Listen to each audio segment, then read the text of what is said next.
Watching live or listening back to this show from Teachers Talk Radio. You can catch up with all our shows by visiting our YouTube channel or by listening back at ttradio.org. Don't forget to like and subscribe to enjoy more live education conversation from TTR. We hope you enjoy this show.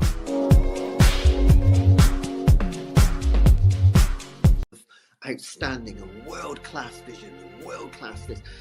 I'm a real leadership geek, honestly. I've spent my whole career reading books and chatting to people. I just find the whole thing and the announcement, the way it's been announced, bizarre. If you could move away from a model where teachers are so intensely focused.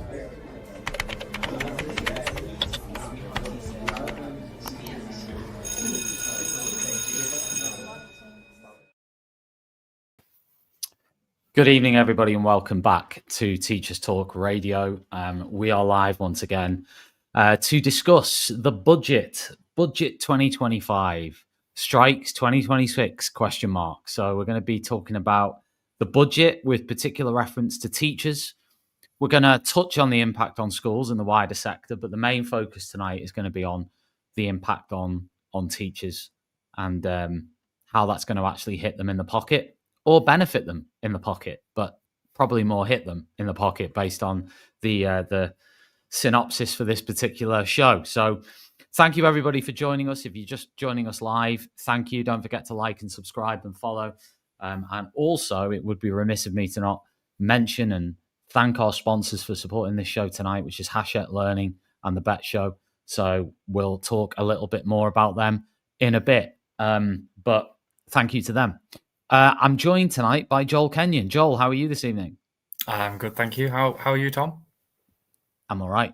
Joel, you are a head of science at Dixon's Academies Trust. The last time you were on Teachers Talk Radio, we were talking about the 9-day fortnight. Yeah. Do you remember? I do. Today was my day off, so I remember it very well. That actually hit the news. Have you seen it hit the news about a week ago? Again? Yeah, because they looked at like what the impact of it was and the fact that the impact had been positive, especially on staff wellbeing and staff retention, which is exactly what the aim was. So it's been a successful initiative so far. So hopefully we see more trusts around the country and more schools around the country doing the same thing. Yeah. I mean, if anybody wants to catch up on that, just Google Joel Kenyon, Tom Rogers, 9-day, you wish, 9-day fortnight. It'll come up. But yeah, it's very interesting. Flexi working at Dixon's.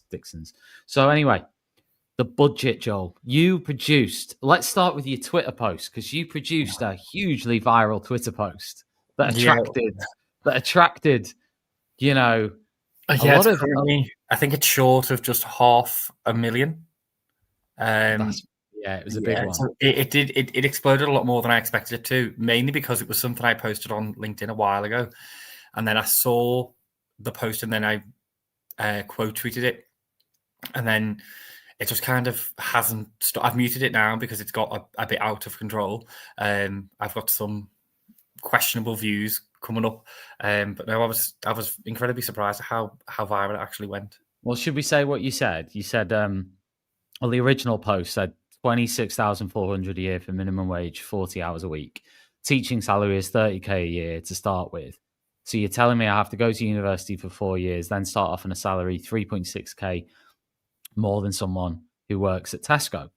And you've quote tweeted and said, a teacher in 2008 started on 20,627. This was 85% higher than minimum wage. Today they start on 32,916, which is only 33% higher than minimum wage.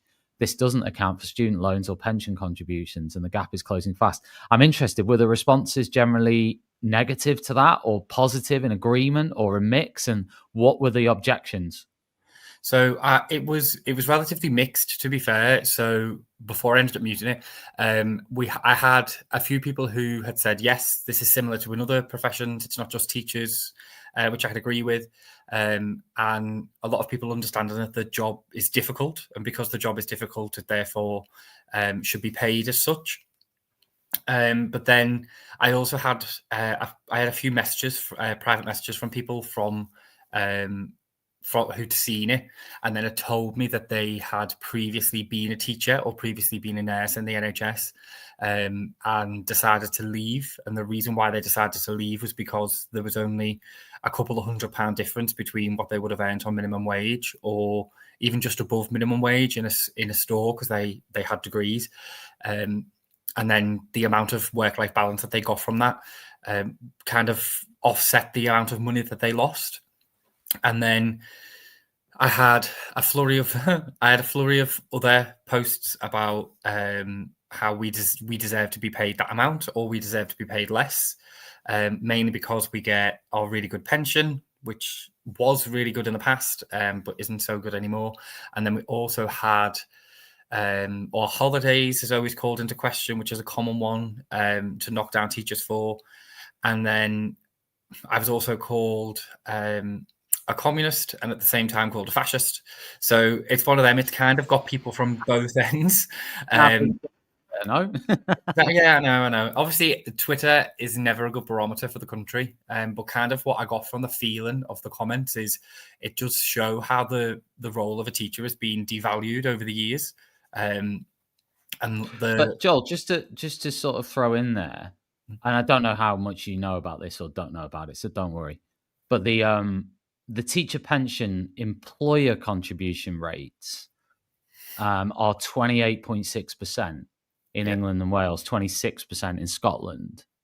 So they're pretty. I mean, I have private sector people who I'm friends with, and they always get at me by saying, yeah, but our employer contributions in our jobs are like 3% or something. Yeah. Do you know what I mean? Something like drastically lower than 28. So what would you say to that? You're saying it's gone, the teacher pension isn't as good as it was, and I get that because for example, I don't know, 20 years ago you could retire at the age of 50 as a teacher for a start, right? But what would you say to them on that point? I think that point is quite indicative of what people's perspective is. So it's kind of like the whataboutery. So, well, what about these, and what about this, and what about that? And I'm a teacher, so I'm always going to advocate for people in my profession and my own job. And yes, we are paid. Our pension is really, really good. But then there's always been this trade-off. It was kind of a lot more spoken about years ago than it is now. But there was always been this trade-off that you got a lower wage in order to get a better pension at the end of it, mainly because the government got to offset that money for the future. And that kind of always been the trade-off for quite a while. And I understand that obviously people in the private sector don't necessarily favour that. But in the same vein, I should be able to campaign for my own profession to have more. And they should therefore campaign for their profession to have more. Just because my employer pays 28% towards my pension doesn't necessarily mean that their employer can't pay 28% towards their one as well. And rather than dragging other people down, surely they should be campaigning for them to have more rather than us to have less. Blimey hell, Joel, are you campaigning for Parliament, mate? No, I just think that is what my genuine thought is. And no, it was very good. That's what I'm saying. It fascinates me how people would go, yeah, but these other people. I go, well, that's wonderful, but I can't speak for. You shouldn't expect teachers to be speaking for people who work in an office, because they're completely different jobs, and I don't know what the issues are in their jobs, and they don't know what the issue is in mine. So why should I be commenting on theirs? So why should they comment on mine? Going back to your Twitter post, do you think that that's an issue across all professions and not just teaching? This whole thing of because minimum wage has gone up, that it now gets closer to where people start on? Yeah. So this is the thing, is I'm not against the minimum wage, and I'm also not against minimum wage increases. They do a lot of things. They decrease the amount of the government has to spend on benefits and stuff like that. And the government gets more in income tax that can be spent on services and blah, blah, blah, blah. But it's when you look at the actual median wage of the country, the median wage in the UK is 33,000. And when you look at minimum wage, it's £10,000 off, but you wouldn't think that the median wage of the country would only be £10,000 more than what the minimum wage is. And I think it's too close. And that doesn't mean that I think that the minimum wage should go down, because I don't. The minimum wage should continue to go up with inflation, but so should every other job. And it is public sector workers, because typically we're paid less on average than a private sector worker. But that obviously would feel the brunt of it a bit more. But every single job should be asking for more money, because everyone across the country isn't necessarily being paid at the amount that they should do. And if a normal person can't afford to live on the median wage of 33,000 a year, then there's something wrong, and the median wage therefore needs to go up, because you should be able to live on that amount of money. The median wage should be what is comfortable for someone to live off. You may not get all the luxuries that you want, but you still can live. You're talking about the median wage or the minimum wage? Median. So are you suggesting people can't live comfortably, or exactly what you just said, on £49,500? Because that is the median wage for a teacher. Yeah, so not necessarily for a teacher, but across all jobs, the median wage is only 33,000. And I think, I see, across all jobs, yeah. But I'm talking specifically about. I thought you were talking about teaching, but you're talking about everything. So I'm not saying that a teacher can obviously live off 49,000. However, that to me isn't the amount. They don't live as comfortably as someone who you'd expect to be just £1,000 away from paying higher rate tax. They live a comfortable life, granted. Some of them are like, obviously it's double the minimum wage, but I don't necessarily believe that the level of comfortableness that someone on that wage feels is what people think or what people should want either. You'd think someone earning almost £50,000 a year and his thousands of pounds away from, like, just a couple of £1,000 away from paying higher rate tax should be significantly more comfortable than they are, but they're not. You still have people who earn £49,000 a year who struggle to pay the bill the next month.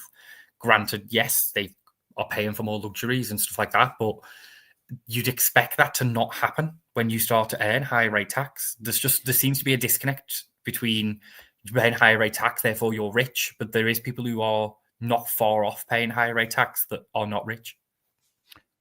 Is that, though, the reality of sort of, as the economy evolves, as the world economy evolves, do people just simply need to tighten their belts up? I mean, there'll be people who say, you've just mentioned people still enjoying some luxuries. Is there a point where someone has to say, not going to have any luxuries this year?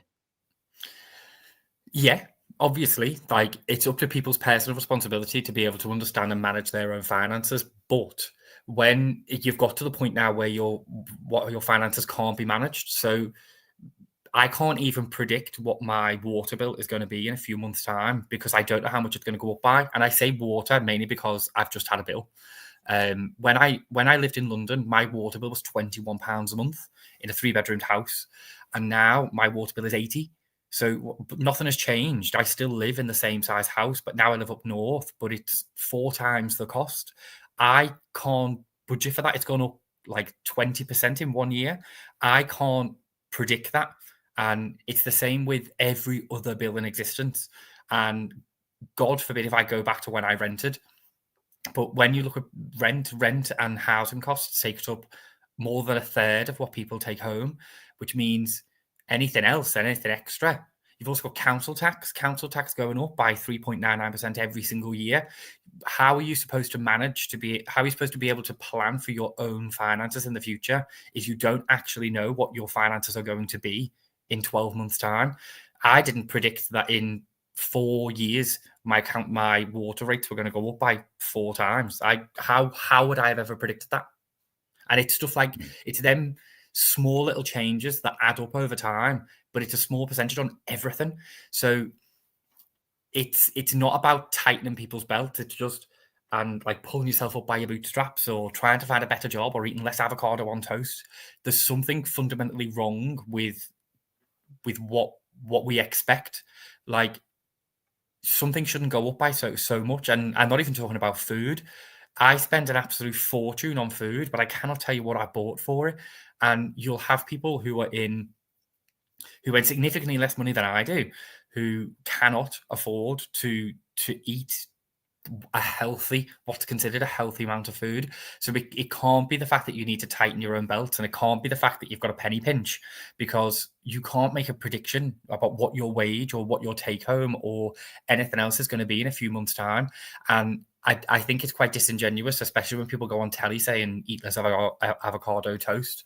But if you've got people who live in £2 million houses who can't afford to pay a £2,400 extra on their council tax bill, how are you expecting a person who lives in a £350,000 house, who is paying rent to their landlord, who's just put it up by 10%?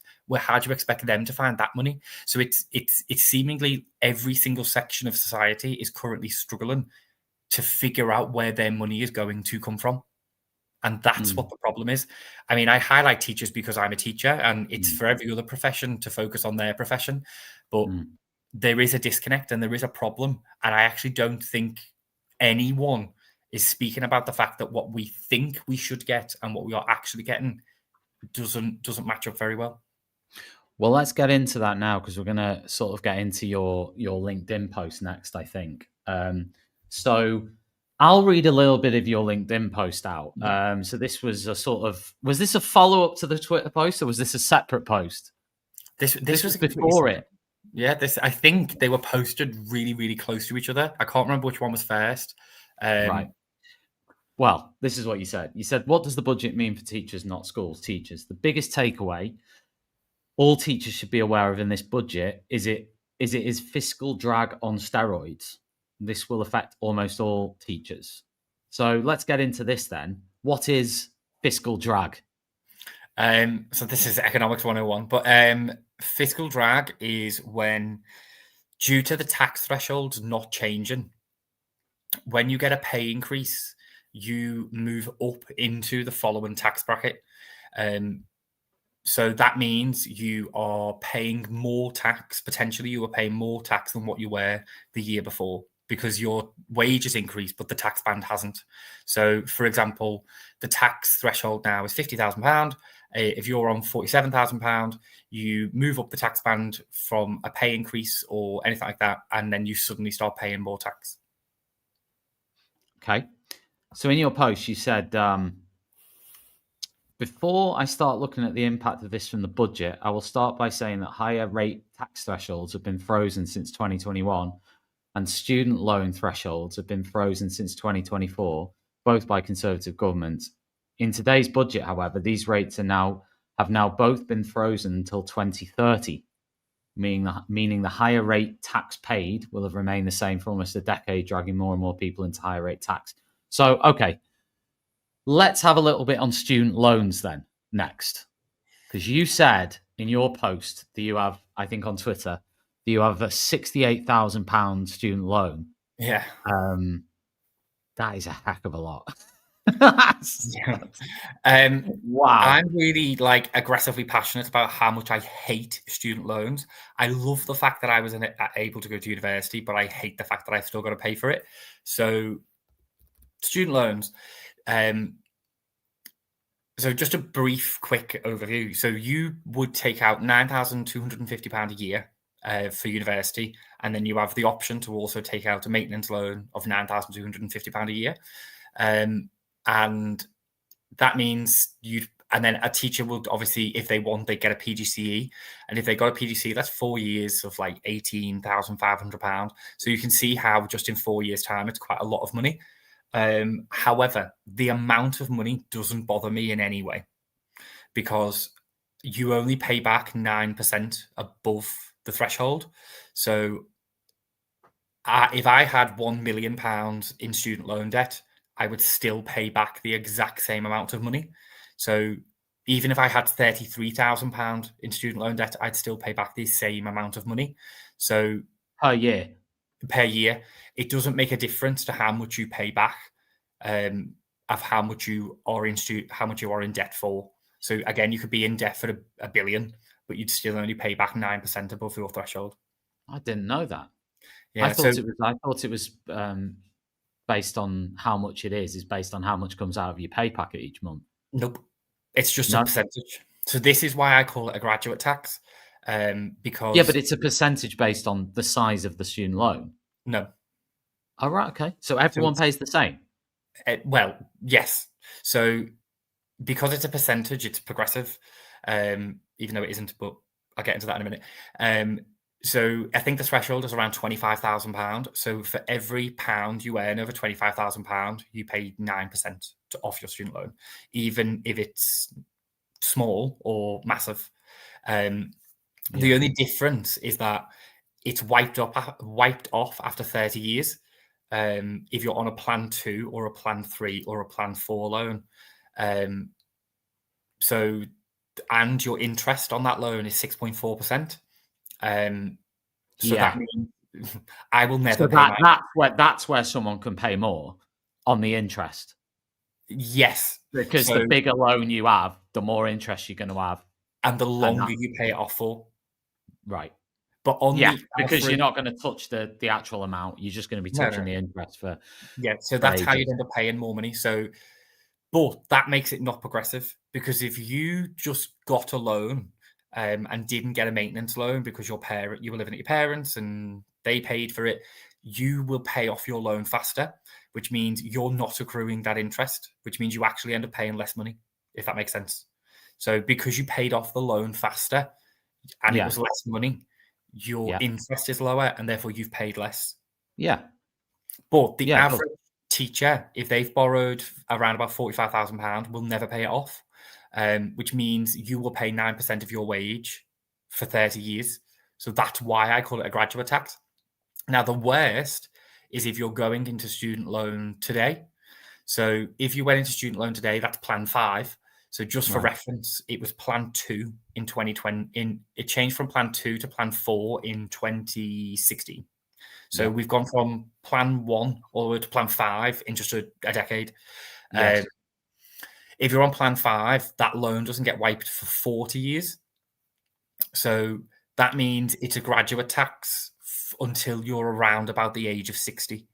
So you'll pay 9% of your wage above the threshold until you're 60 years old, which means if you went to university a little bit late, you could end up paying back your student loan, but not paying national insurance, because you don't pay national insurance above the age of 65. Yes. So if you went to university at 25 and got a Plan 5 loan, you could be paying your student loan, but not paying national insurance. When you retire.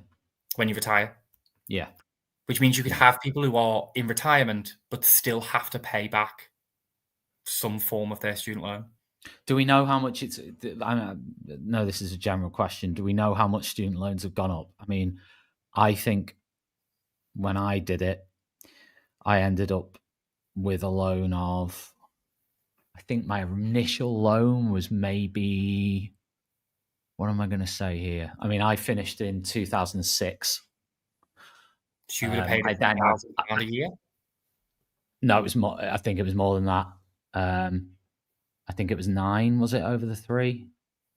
No, yeah, potentially would have been 9 over the 3. And then there was an additional one for the PGCE year, but again, I can't remember. But so ongoing. When student loan was first introduced, it was £1,000, and it was brought in by a Labour government. Yeah, you paid £1,000 a year, and then it was increased to £3,000 at some point around 2005 or 2006. Yeah, and then the Conservatives came in, and you've got, if anyone remembers, and this is hilarious to me, but you've got the Lib Dems when they went to coalition with the Conservatives, and Nick, whatever his name is, leader of the Liberal Democrats, saying he's so sorry because they put the student loan up by £9,000,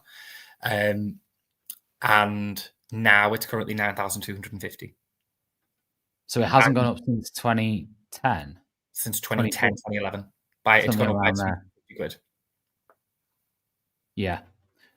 But then obviously you've got your living cost loan on top of your student loan. That's the other thing, is you didn't pay for maintenance grants. So maintenance grants, if your family didn't earn enough money that the government considered, they would give you a maintenance grant, and then they got rid of the maintenance grant and then turned it to a maintenance loan.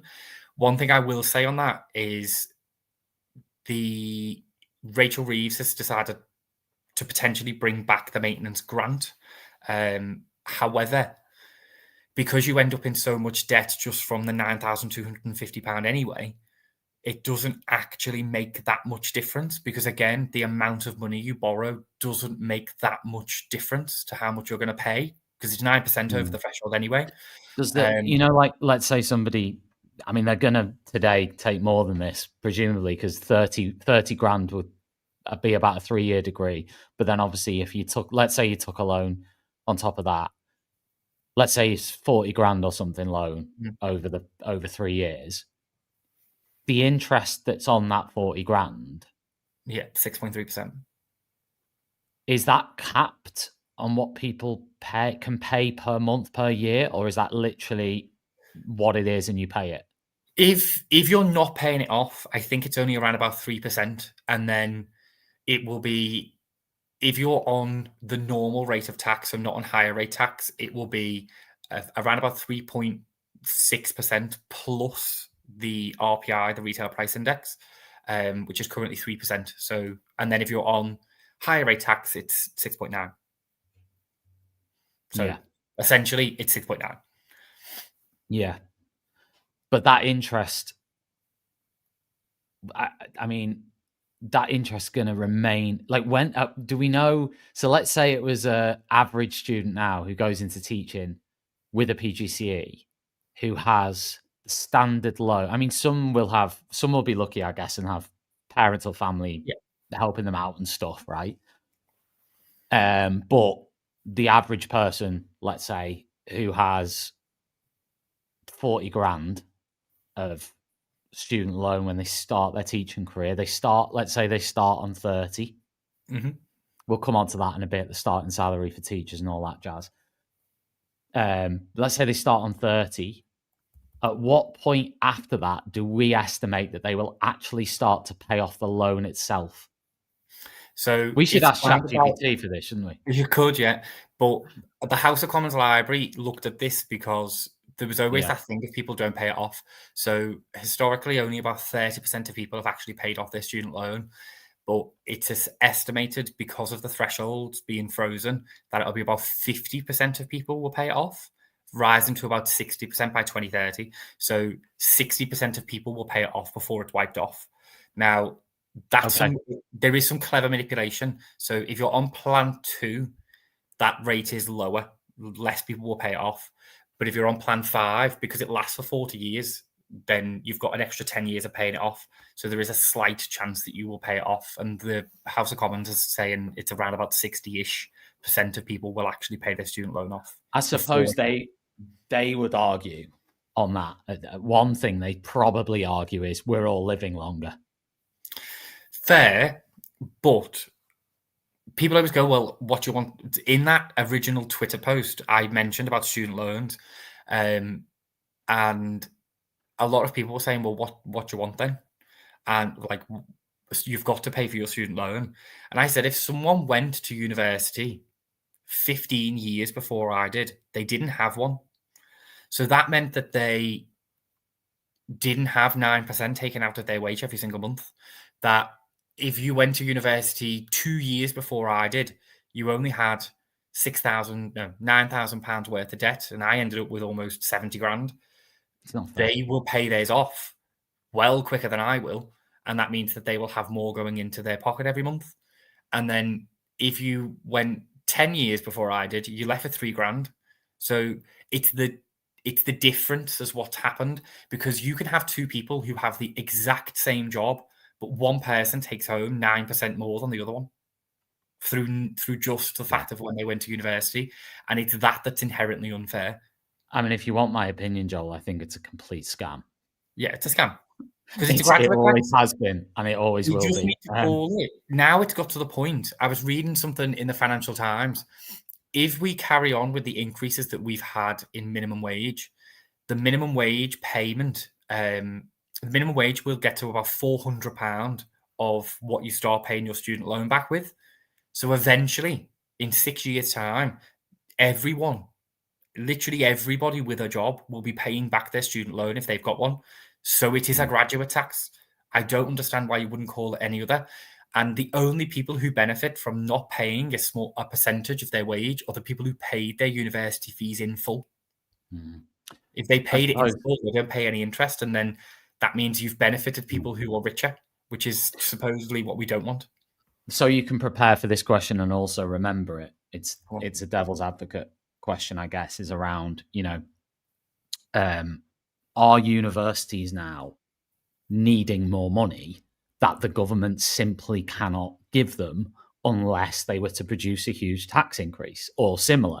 The way that universities now are set up, the facility they have, the size they are, and all the rest of it, the increased costs, if you like, around things, utilities, let's say, as one example, but you could give others, resources, utilities, staffing costs, all the increased costs that university has, is it impossible without that student loan? I mean, other countries I know do it, go to university, but there's probably tax implications for that and various other things. But I'm just wondering what your thoughts are on that. Before you answer that, Joel, I'll give you a minute to think about it.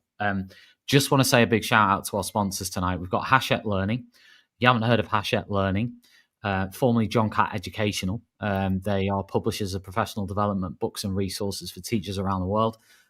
You can get over to the Hachette Learning website. You can grab yourself a book, lots of other things, but particularly books, lots of teacher-authored books. Fantastic resource over there. Check it out, Hachette Learning. Just Google it, search it, find it, go there. The other sponsor tonight is the Bet Show. Are you coming along? We are exhibiting. We have a stand at the Bet Show, Teachers Talk Radio. It's on the 21st to the 23rd of January, 2026 in Excel Centre, London. You can get a free ticket for teachers, senior leaders, anybody who works in a school. It's the largest ed tech event ever. They've got an amazing array of fantastic speakers and exhibitors and networking opportunities for teachers. So yeah, check it out. 21st, 23rd of January. Again, Google Bet Show 2026 and grab yourself a ticket for that. So yeah, Joel, you've had a minute to think about it.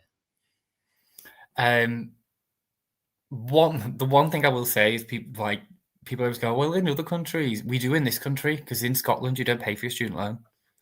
So it's one of them where you go, oh, well, in other countries, well, in this country you don't. And in Wales, it's only £3,000 a year. So even in Scotland, you don't get your living costs are a maintenance loan, but it's less. Your repayment is the same. It comes from the same company. It's just essentially the government is covering it. But it's, what do you want your country to be doing? Do you want your country to be filled with educated people, highly educated people?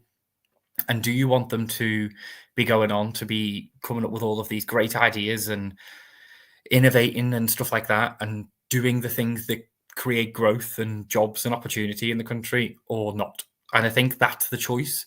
And the quickest way to increase the amount of money that people earn, and therefore increase make it easier for them to get themselves out of hardship, is to go to university. That is the only way that it's the quickest and easiest way for someone to go and earn more money to get themselves out of the bad situation that they may find themselves in. And if you want that to be what you want for your country, and you want them to be educated, then you've got to find the money from somewhere. And also, if you look at the type of jobs where you have to have a degree, especially public sector ones, they're incredibly important jobs, like doctors, nurses, physios, teachers, etc. They're incredibly important jobs that aren't just important for now, but they're important for the future as well. And I think it's important that you pay for that. I think it's important that you invest in that in order to create it in the future. And the last point I want to mention specifically on universities, in the UK, we've got some bloody good universities, incredibly good universities. And the reason why we've got that is from investment and from the government deciding to spend money in places like Oxford and Cambridge and stuff like that. And they create a lot of money. They create a lot of innovation, and a lot of stuff comes out of them universities. And if you want that to continue to happen, and want that to happen for everyone, regardless of what their income is, you're going to have to pay for it. And I don't believe paying for it out of essentially tax of only people who've gone to university is fair. Because if we talk about what we do with society, is that we make sure that we create the situation for everyone to be good and everyone to be healthy and everyone to learn and grow. And regardless of what people think about it, if you work in a shop or if you work in a Fortune 500 company or you're a bricklayer or anything like that, you benefit from people going to university because they're your doctors, your nurses, your physios, your teachers, and you should have to pay for that as well. Controversial. I mean, well, yeah. Focusing back on the teacher pay for a minute, it's gone up, hasn't it, recently? £30,000 starting salary. Again, as a comparison, when I started teaching 2007, 8, I was on, I mean, I was teaching in Wales at that time, but I think I started on like, I'd like to say maybe 19 and a half, 20. Yeah.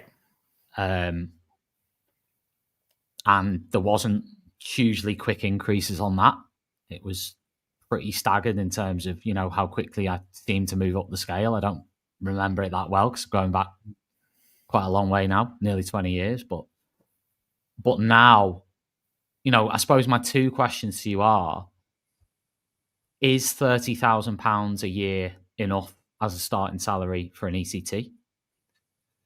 Obviously, I think it's more in London and out of London. So I think it's 30,000 outside London. Second question. There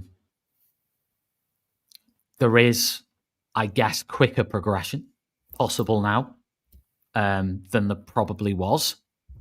You probably see, I mean, when I started teaching, I'd say there were less people who could move into positions as quickly as they seem to do, now, whether that be outside the classroom positions as well, leadership roles, academy trust roles, etc. So, is this enough incentive? Is it actually worse than it was? Because I know in your LinkedIn post, you've sort of argued it is, but maybe you can paint us a picture of what your thoughts are on the 30,000 starting salary ECT and whether there's more opportunities for people to progress financially now than there was before in teaching. Is 30,000 enough? For a starting graduate job, no.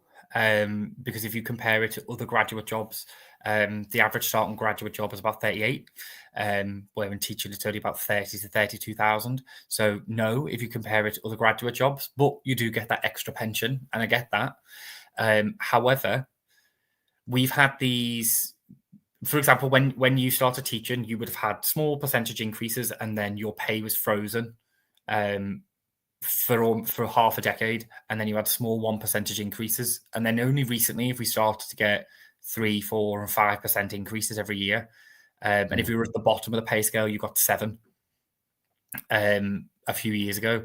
So yes, there's been increases, but I just don't think it's enough, mainly because we've had a teacher retention crisis in 2008. We've had all of these pay increases since 2008, and we still have a teacher retention crisis. And as much as people want to make it about loads of other stuff and say it's about workload and stuff like that and people leaving, if you make people's lives easier by giving them money, there is a bigger incentive for them to do it. And I'm not saying it's all about money, because it isn't, but money takes the edge off. And I and lots of other people are not heavily motivated by money, but are motivated by money in the fact that, if you earn a couple more £1,000 a year, you will be more comfortable. You'll be able to do X, Y, and Z. And you'd think that if we're being paid so much, as people who commented on my post said, and we're being paid enough, we wouldn't have an issue with teacher retention and teachers leaving. And then on the pay progression point, similar. Why are there so many of them leaving? And I think mainly that's when the workload starts to come in, and that's when the extra pressure starts to come in, because you've moved up the pay scale and you've got TLRs and responsibilities, and therefore the pressure gets higher. But again, that pressure gets taken away if you're paid more, because it sweetens the deal a little bit more. And I just don't think that deal is sweet enough. And just to hopefully illustrate it a little bit more, The original post that I put on was about teachers' starting wages. And then someone had asked me, and I don't know how or why I'd done it. Someone had asked me about when you're at the top of the pay scale, you'll earn almost £50,000, which is true. And £50,000, again, some people consider a hell of a lot of money. But if you went back to 2008 and looked at the pay difference between someone who was on minimum wage and someone who was at the top of the pay scale, a person at the top of the pay scale was on 220% more than the minimum wage. If you were to replicate that today, it's £162,000 a year. So it's 3 times as much as what you are paid at the top of the pay scale now. And I can guarantee that if you were paying teachers at the top of their pay scale £162,000 a year, you would not have a teacher considering leaving that job. You just wouldn't. And I'm not advocating for paying a teacher £162,000. But the one thing I want to point out is imagine the difference in living standards between a person on UPS 3 in 2008 and a person on UPS 3 today. Because a person on UPS 3 in 2008 was significantly more comfortable than a person on UPS 3 today. I'm gonna sort of push back a little bit on that, in the sense that I've worked in a lot of schools. There's probably been maybe 2 that I've worked in out of around maybe 15. Most of them I've worked in for longer than, a few months, 1 or 2 was literally, I don't know, a month, right? But the 2 that I'm thinking of in my head, you could have paid me £1 million and I still would have left. Honestly, and I think that when you're in a truly toxic environment and your head's just gone, I honestly, I struggle to see how a financial incentive would prevent you from having to walk away, because your mental health says, I'm shutting down. You can offer me an extra this, extra that, I'm gone. I cannot do it. Yeah. Physically as a human being, mentally as a human being. So I agree in part of what you said around, the whole sort of thing of teacher pay being, well, historically not in line with maybe other things and other jobs and so on.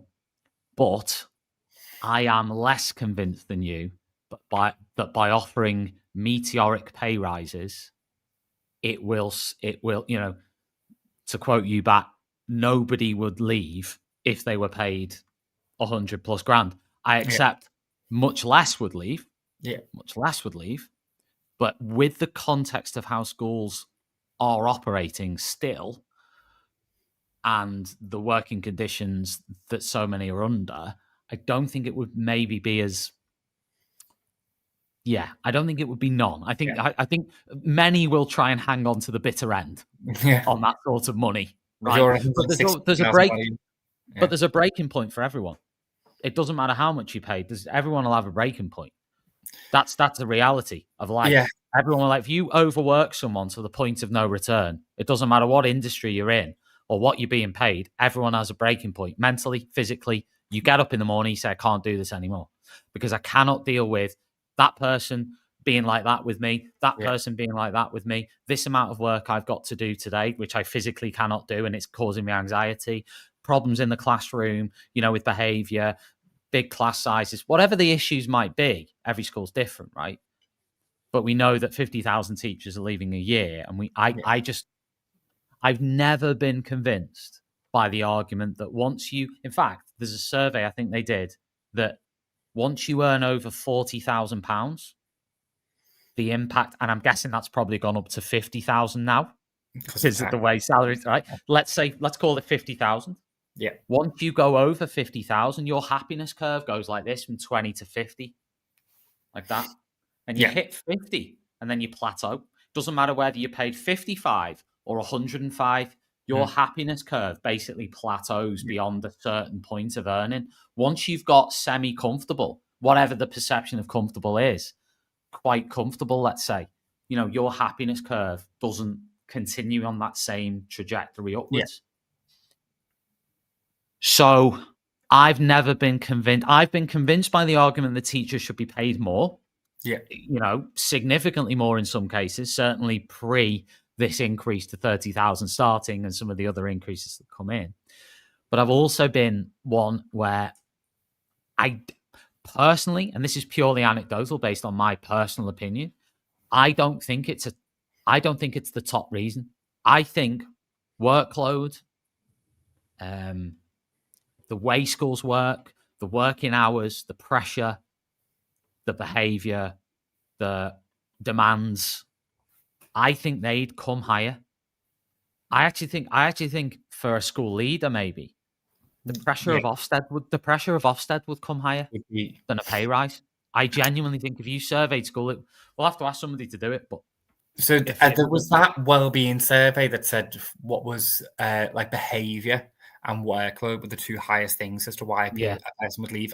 I do accept that, to be fair. Obviously, some people would, if we paid you £160,000 a year, would you stay? Obviously, some people would still turn their nose up at it and say no. Sure. But what I think that's doing is there are people who stay in schools and they find their school, and I've always found this alien, but they find their forever school that they stay in for a long time. Sure. And there's something that school is doing right. However, there isn't a way to disseminate what they're doing across the whole system because the UK education system is far too federated.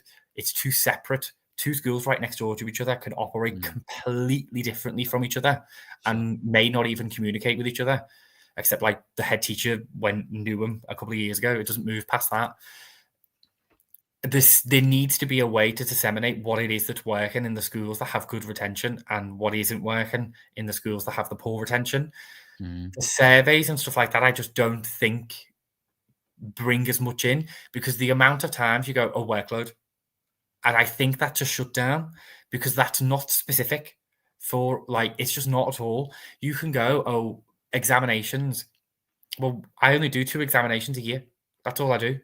There's only 2 examinations in my whole school year. Granted, for every single year group, but I only do 2. But I know schools that do 1 a term, or I know schools that when you say examinations, you mean formal assessments? A formal assessment, yeah. So, what is it that workload that's making the difference? Well, why can't the government or somebody else come in and go, get rid of it, get rid of that, stop doing that? Because we like to say the Department for Education has all of this control, when in reality, its only control is money, and changes to how they measure things, and changes to how they measure their attendance and progress rate and stuff like that, disseminates down. But the government never goes, do this. Even the ban on phones was voluntary. You had 3 different options that you could pick through. If there was a way for the government to actually force schools to stop doing X, Y, and Z, it would fix the problem a hell of a lot faster than just doing a bunch of surveys. There are too many surveys that are asking what it is, and it all is workload. And it's been workload for a decade. And clearly the asking isn't working. What we need is someone to just come in and go, stop doing this. Stop reduce the number of Twilight hours that you do. And granted, yes, money for me would take the edge off up until a point, because there's been that I've been to and I've worked in that I wouldn't have stayed in for very long, regardless of the pay. But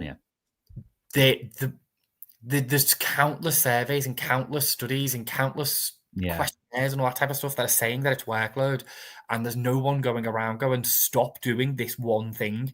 This will make a massive difference. And I don't know why. Well, I genuinely think, Joel, and again, this is just my personal view, is, my sort of catchphrase in education that I've come up with in the last year or two is just chill the hell out. Yeah. Right? I'm sorry, if you told someone to do it, I guarantee there will be a chunk of people who would do it anyway out of some sort of thing about it's about the children, right? It's this thing of we can't. This would be lowering standards. This would be lowering standards. If we do if we do less, we're lowering our offer and lowering our standards. Now, I completely personally disagree with that take, because I think it's about what's effective and what's manageable and what's sustainable. A I burnt think out the thing, teacher is not a good teacher. You can have all of these wonderful things that they must do, but if they're burnt out, they're not a good teacher. Even if they're doing the circulating and the questioning and the whiteboards and stuff like that, if they're burnt out, they aren't going to be the best teacher. They're just not. It's when you've got, and I've spoken to other people who work in schools like this, when you've got that person above you who is constantly at the top all of the time, and everything is imperative, and every email is sent with an important on, and everything is everybody's responsibility and all that type of stuff. That pressure is easy to get rid of. I just think that's people with a management issue. I just think that's people who need. but how do you get rid of that? You can't. The government can't come in and say, "Hey, everyone with a management issue, you're fired." No, but what they can do. This is the thing: attendance. There are 23,000 schools in this country, and some of the schools have got something good going on with their attendance. And personally, I don't think schools should be in charge of attendance. I think that should be done by the local authority, but that's separate. But clearly something is working in one school. Well, why doesn't that just become the policy for every school? Why doesn't it? I can never wrap my head around it. Another one, behaviour. We know what works for behaviour in certain schools. Why isn't that just the minimum basic standard that you have everywhere? And people go, oh, but in this school, the kids are different, and in that school, the kids are different. Statistically, no, they're not. Statistically, most kids operate similarly to every other kid in the country. You will have outliers, and you will have areas that have high levels of deprivation, that have more of that outlier. I get that. But there will be, statistically alone, a base level of something that works, but no one is disseminating that information to anybody else. And the only people who can do that is the government. And I think this is why certain trusts work well, because they've got this thing that works in one school, and then they repeat that over lots of other schools because they've got loads of evidence to say that it works. And then they go in, they change the rules, they change the policies, and suddenly their outcomes start to go up. Well, why can't that just come from the government instead? Why do you need to hope that your school gets taken over by a different trust or a different organisation that then changes it? And I will preface this saying the government is never always right, because in Scotland, they're having an absolutely dreadful time when it comes to behaviour. And that's how they work. The government is the trust. And I get that, but we also have no way to speak into the system either. So considering you've got 23,000 schools, you've got a couple of panels that the Department for Education listens to, a couple of CEOs that the Department for Education listens to, but I've spoken in Parliament on something. When was the last time a teacher went and spoke in Parliament about what their personal experience is? Why isn't there a panel where every couple of months it rotates through different teachers to be able to get some more information about how to fix these things? Workload is such an easy, for me, I think it's an easy one to fix, because reduce the amount of exams that you've got to do. That's a massive one. Reduce the amount of admin. Make things more automatic. If AI is going to come in and do anything, make it so it automatically logs when I've rang a kiddo and logs on what I said. Surely that is going to reduce the amount of admin and reduce the amount of workload that I've got to do. Maybe it would automatically write letters and maybe automatically write down progress reports and all that type of stuff and do that instead. I don't need it to plan my lesson because that's what I enjoy doing. And I think that's what every teacher will say. I don't need it to do that. I need it to get rid of the admin. And I think if someone was to come and go and I've created this MIS that will do loads of this admin automatically for you, I think a lot of people would pay for it, because workload is not the teaching in front of the kids. Well, is it possible to create that MIS? Because Why someone's still got to input and do something. See, now this is the I don't think AI is going to fix anything. I really don't. But I know teachers who write all of their letters home on ChatGPT anyway. They've still got to organise that though through the AI. But why can't it just do it automatically? Why can't it? Yeah, I mean, I'm sure certain things will happen. I'm certain of it in the next for example, 5 years. Your phone calls have got to be recorded for safety monitoring purposes at a school. Well, if they're recorded, just transcribe them and put them on. Well, I just don't. It's that type of stuff that I just don't. Oh, Kenyon made this phone call to so and so at this time and said this. There you go. I don't need to log it. I don't need to do anything. It took a millisecond for a computer to do it instead.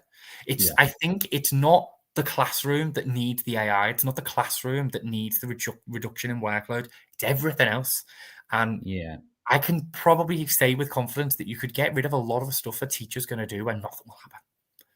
Nothing at all. But this is that comes back to my catchphrase of "chill the hell out," because you captured it beautifully when you were saying somebody at the top, sort of, they might not be at the top, they may be in a middle role there, but people sort of bombarding people with requests, emails, new policies. This idea that I'm in a job, so therefore I have to create work for other people. I have to, because otherwise I'm not doing my job. And my job is a leadership role, so therefore I should be creating stuff. I think there's misconceptions about what sort of maybe. It's difficult to say, isn't it? But leadership in the education space, what are the objectives of that leadership? Well, most people would answer to better the lives of young people. That's, I guarantee, if you say, what's your better the lives of young people? But there's that bit of, well, to do that, you have to have functioning teachers. You have to. That you can't do it on your own. So it has to be there. So therefore, because if it was just about bettering the lives of young people, just about that, if teachers weren't coming into it, and I'm sure in some trusts this is what it's like, right? But not many. But I there will be somewhere it's like there are no excuses. It is literally just about bettering the lives of young people. If you're sick, get in. Yeah. If you've got a little snivel, get in. Yeah. If you're not running an after-school intervention, you're not as good as other people that are. Yeah. If you're not doing extra catch-up sessions, you're not during the holidays, you're not as good as those people that are. If you're not doing extra resource creation, that's letting the kids down. Yeah. If you're not doing and so the list goes on. Those sort of places, if it was purely based on making the kids' lives better, sure. Yeah. Go for it. Because you'd go even further than that. Yeah. Put on an extra school, run another school parallel from 6 o'clock till 1 a.m. in the morning every day. Yeah. If it's, if that's what's best for the kids. But, I think, I mean, I had this debate. I can't remember who it was with. It wasn't so much a debate as it was a discussion about like the good experienced teacher. I think it might have been Becky Allen, actually. The good experienced teacher in a school, who's sort of been there for a while. They're not doing anything exceptional, but also they're not doing anything negligent either. They're just getting on with the job in probably the same way they've got on with the job for the previous 10 years. Now, there'll be someone who will look at that teacher and say, oh, you're stagnating. You're not engaging with our instructional coaching program. You're not, engaging with these extra CPD opportunities we're putting on. You're not doing this. You're not doing that. Now, I get it. That might be their point of view, but there's also that flip side of just leave them alone. It's not broke, don't fix it. To keep them in the system, just leave them alone. Unless they're doing something negligent, and unless you can notice things they're doing that are really sort of, wrong or whatever, then I don't know, just leave them to it. Yeah, this is the thing is we often say this, and we say this in a lot of stuff, but it's like small but marginal gains. Pick one tiny, seemingly insignificant thing and have the conversation about that. Like if you go into someone and go, your entire way that you do X doesn't work, you're instantly going to, one, disengage them, and two, they're not going to value you in any way, and therefore they're just going to be like, well, I'm being micromanaged here. Would you go, oh, when you were circulating, just do this instead, go that way. When you ask this person a question, just say that instead of this. Like just tiny things makes a massive difference. And instead we focus on controlling what a teacher does far too much. Like teachers need to have the autonomy in order to feel that they can teach. And that's something I don't think a lot of teachers have. Or even if they do have it, they don't feel like they have it. I don't feel like I can do this thing. And sometimes, and I've said this about lots of stuff in the UK in a minute, it's not necessarily about reality. It's about the vibe. If the reality is that you can do whatever you want, and say whatever you want, but you have the autonomy within the classroom, if that's what the policy is, but instead you've got a coach who's on your back or someone who's constantly changing X, Y, and Z policy, on paper, yeah, it's probably perfect, but the vibe is that it isn't. And a lot of the stuff is that the feeling isn't there even though on paper it is. And I think they're the things that we can fix. And I think they're the things that are really easy to fix. Someone's texted in, obviously back on our budget discussion. Yeah. Anyone who has not contributed more than 2k into their pension will be taxed. Pension contributions over 2k are no longer tax-free.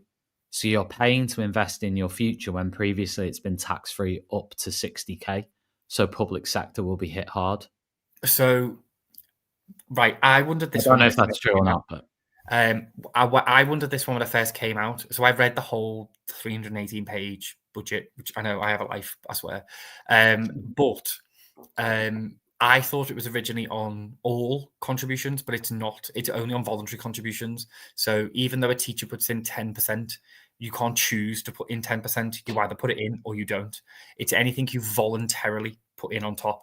So if you are, for example, if you earn £60,000, you start to lose the amount that you can get from child benefit. So what people artificially do is they will pay more into their pension, and that will lower them below 60,000, and therefore they get the full child benefit. So if you were on 62,000, you could do that. You can still do that, but now you'll start to pay national insurance on that money. It's really complicated how salary sacrifice works when it comes to national insurance, but that isn't true. It's just on if any voluntary money that you put in on top of what you have to pay. Here's two questions, Joel, based on student loan and on let's stick on student loan. Yeah. If you were a teacher who got, say, 10, 15 years into their career and they could pay it all off, would you do it or would you keep it? Like, would the government, who would pay it? No. Would you personally, if you accrued for however means it was, if you saved or accrued enough money to pay the remainder of your loan off 10, 15 years into your career, would you do that? Or would you just keep it where it was? I wouldn't pay it off. Which sounds really stupid because obviously I'd have more money in my pocket, but that money is going to be better spent somewhere else, especially if it's in a pension. One thing I would add is I keep on saying you pay 9% above the threshold. You never know. In 20 years, they could wipe it. I'd be happy. I mean, it's probably not going to happen, but you never know. But loads of people go, well, if they wipe it, what about the people who've paid into it for all this time? I don't care. I don't care if I've got to the 29th year and they wipe it off. I couldn't care less because the money's already been spent. I can't get back. I don't care. I do it for the benefit of people below me. But one extra thing, if you've got a master's loan, you pay an additional 6%. So I know loads of people who've got 4 years and then a master's loan on top, but that is paid completely separately. So it doesn't fall into the original 9% of your student loan. You pay an extra 6%. So that means if you've got a master's degree and you're on higher rate tax and you have a normal student loan plan too, your marginal tax rate is pushing 65, almost 70. Well, it's pushing well more than that. It's probably pushing about 75% is what your marginal tax rate is. That's wrong. And the reason why I think nobody talks about it is because there isn't that many of us. Because you're a teacher and you don't have a Plan 2 student loan. But as more and more people get their Plan 2 and Plan 5 student loans, and that becomes a larger proportion of the population, they're going to have to fix it because you're going to have people who pay a 75% marginal tax rate. My marginal tax rate is 61%. That's mental. That is mental. If I earned, and I'm never going to, but if I earned above £120,000, my marginal tax rate would be above 70%. Like, that's ridiculous. And then to compare that, like, people go on about like countries where you pay your fair share and stuff like that, like Denmark. But in Denmark, you're not allowed to have more than 60% taken out of your wage. But there are people in this country who do have more than 60% taken out of their wage every month as their marginal tax rate. And we talk about Denmark all the time. Marginal tax rate, what do you mean by that? The marginal tax rate is how much tax you'd pay on your next pound. So if you earned your next £1,000, how much tax will you pay on that money? So, for example, I But I thought Okay. I thought the maximum rate was like 40%. 40, you know, you're getting the 40% tax bracket. And So yes, 40% tax bracket, and then you also pay an additional 2% national insurance on that money. And then if you've got a student loan, it's an extra 9%. So that's 51. So it's a lot. Okay, so how do you get up to 61? Is that because So- you've gone up from whatever? Yeah, so when you get to, this is obviously people who've got a lot of money, but when you get up to £120,000, you start to lose the £12,500 tax free that you get. Yeah. You don't pay any tax on that money at the start. When you get to £120,000, that starts to lower. So as a percentage of all of your money, you're paying more tax. So when you get loads of people hate getting to 120,000, and if you look at a graph, there's loads of people who've been paid this, get to 60 and it drops, and then gets 120 and it drops even more, because people don't want to be paid that much money because of how much tax they pay on it, because it can be upwards of 70%. Which would got you.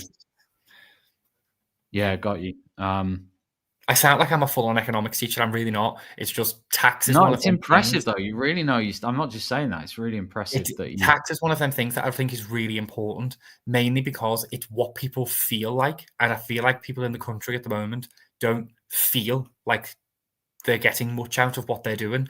And you hear a lot of people saying, "I'm just working to live, not live. I'm living to work, not working to live." And I think tax has a large part to play in that. And I think if you were to lower the amount of tax that people pay, it would make a difference, and completely scrap council tax, because I hate it. Complete aside, scrap council tax. I hate it. Yeah, brilliant. Joel, we've run out of time, but great chat. Could have gone on. Sure, there's more. I could talk about tax forever. We could do a part 2 on this at some point. Yeah, happily. When it's relevant again. It's always relevant, but when it gets in the news again. When there's a potential strike next year, we'll have that conversation again. Well, we didn't get onto that, did we? The strike, potential strike. To finish off, do you think that would be on the cards? I think it would be very difficult I think it would be a percentage increase, which is what the union would ask for, because I don't think the union would go on strike to raise the income tax thresholds, which is what I think they should go on strike for, because that has a long-term benefit. Small percentage increases of like 3% when you're going to lose 60% of it anyway doesn't have the same ring to it. So, okay.